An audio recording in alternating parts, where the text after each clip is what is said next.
What's going on, people? Ryan Williams AFC here for your match reaction. What a roller coaster. Now guys, if you're new to the channel, please make sure you like, share and subscribe. Thanks again for all the new subscribers, of course. We are currently on 85, guys. Thanks again. Let's keep sharing the content out. Guys, I'd love to hear your opinions in the comment section, guys. Smash that like button, of course. Ever so important. But what a roller coaster of a game. You know what I'm talking about. Arsenal through to the next round. Beating Benfica. Boy, that was... Boy, we almost beat ourselves there. 3-2. What a game. And I mean, what a game. I mean, wow. Wow. There's a lot of drama going through as an Arsenal fan tonight, honestly. I mean, let's just get into the starting lineup, of course. Leno in goal. We went 4-3-3 and then kind of went into a 4-2-3-1, but we'll get into that. So, yeah, Leno in goal. Right back, Bellerin. The two centre-backs in Gabriel and David Luiz.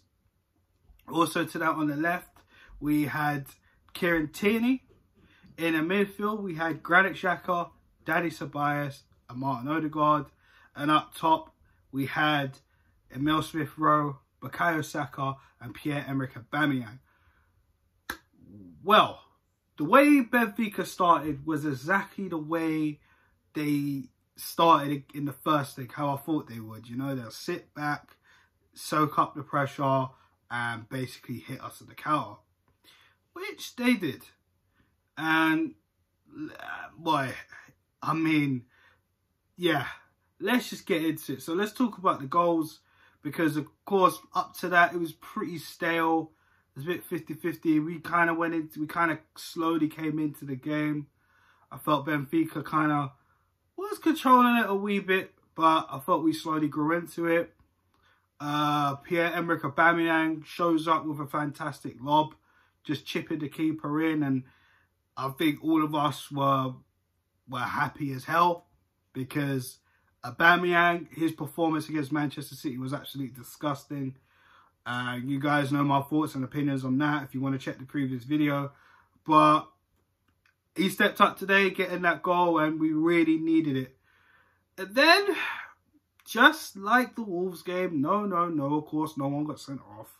But we lose our lead. Dani Ceballos making a stupid tackle, which I'm not sure the Benfica's player's name. I apologise to the Benfica fans watch this video. Puts in a delicious free kick, I have to say. It was absolutely fantastic. Beating the defenders, beating Leno, top bins. I mean, if you're a Benfica fan, you're probably thinking, oh, look at this. Look at this. You know, and again, we've heard Benfica fans, you know, pretty much say this is probably the worst team they've had in such a long time. But, I mean, they probably had some hope, you know, if they knew Arsenal's previous fixtures and the results, you know what I'm saying? So they probably had some hope after that. It was 1-1. Then after that, Ceballos in the second half, oh my Lord. Oh my God. What were you doing? Literally a break from, I think we had a corner, and basically they took advantage of that and was on the counter attack. And literally pulled to their player, and Ceballos, casual header back, I don't know what he was doing, basically puts it at the feet of the Benfica striker, who ultimately just ran past Leno, because Leno overcommitted. Well, looked like he did. He came out, and obviously he couldn't really do anything, because he knows if he'd have done anything, there'd have been another sending off. And the last thing we need is Leno to be sent off, because it could have been even worse. But again, it was worse. Open goal. It was in the back of the net. Absolutely poor from Arsenal. And we all probably lost our heads, as I did on the watch along. Shout out to Mr. Arsenal podcast, of course, guys. Make sure you subscribe to him. On that watch along, we absolutely lost it. We felt great. Olympiacos all over again, because again, If you remember last season, where we didn't finish up that tie in the first leg, ultimately the second leg, we made it harder for ourselves, and yeah, we were out. But it wasn't the case this time, of course. Arteta made a few substitutions, as well as Benfica. Willian came on. Partey came on as well. And within that, Kieran Tierney to the rescue. And when I mean, this is why I say this a lot. This man needs to be Arsenal captain.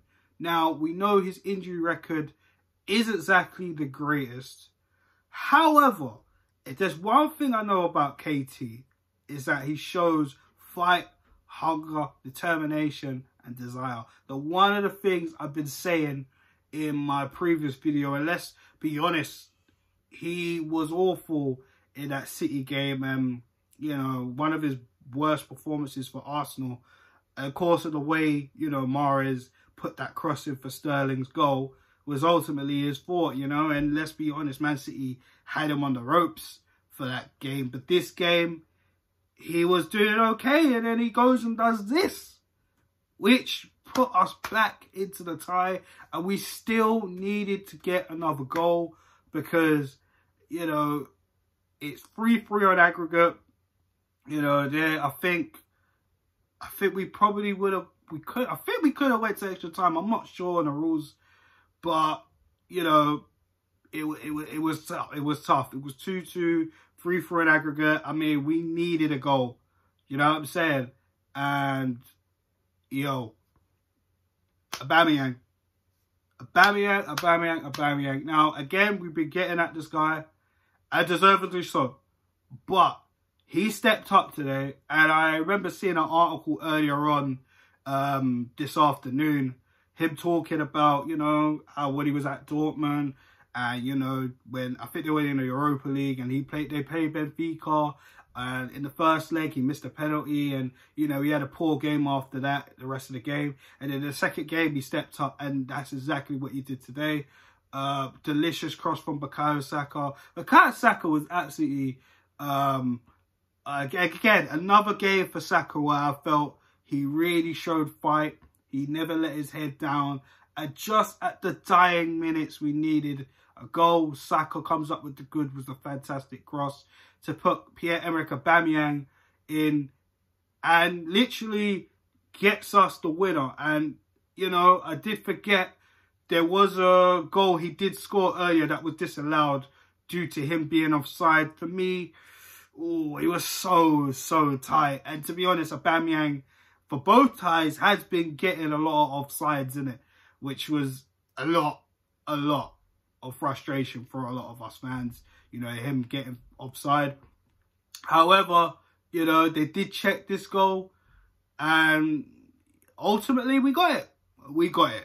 And literally, Nene and Chambers came on, and Lacazette, I can't forget Lacazette, good God, I'm so sorry.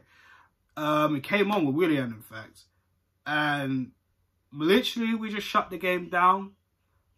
We tried to go for it again. There's a few chances, you know, we didn't really take. But ultimately, those stoppage time minutes, because it was a little bit funny, the ball didn't come up.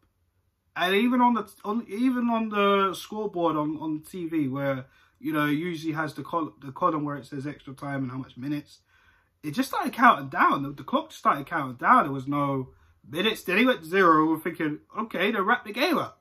And then 4 minutes came up. It was so dire for us. We were just, hurry up, finish the game. Let's get out of there, please. Because it was such an indifference performance. I mean, some players were poor. Some players were just on it. And it took a little bit for other players to get into the game. But ultimately, we got out there, heads high, we're through, thank God. The next round is not going to be easy because there's still a lot of tough teams, Rangers, Tottenham. Well, currently, as I left it, Leicester were 1 goal down.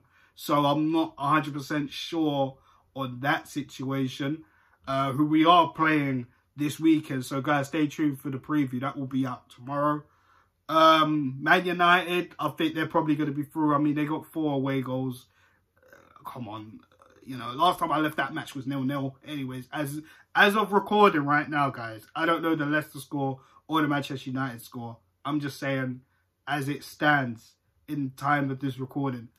You know, Grenada knocked out Napoli, which, to be honest, Napoli have been falling lately, you know what I mean? They ain't really been that good of late, you know, let's be honest.